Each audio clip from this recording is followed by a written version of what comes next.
Les clés de la pensée chinoise. Les clés de la pensée chinoise. Tradition philosophique. Tradition philosophique.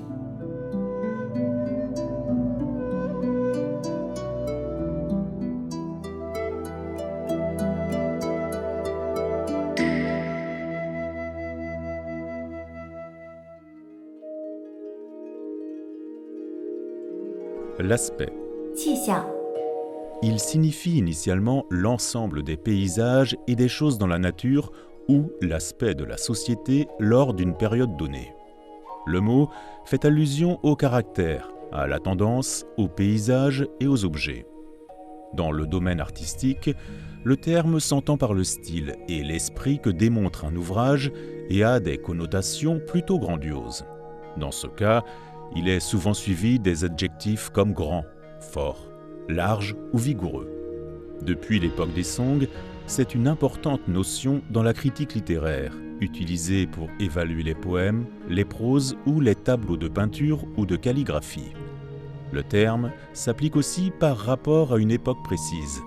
Par exemple, avec Shentang Qixiang, l'aspect prospère des Tang, pour parler du style de la poésie des Tang ou du caractère du poète.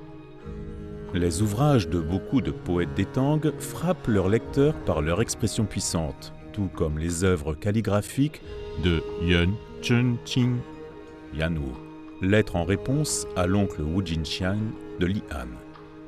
Usuellement parlant, un bon article doit être écrit dans un style élégant et avec des expressions puissantes. Au fur et à mesure que l'auteur approche de la maturité et accumule des expériences, son écriture doit évoluer vers la simplicité. Zhou Zizhi.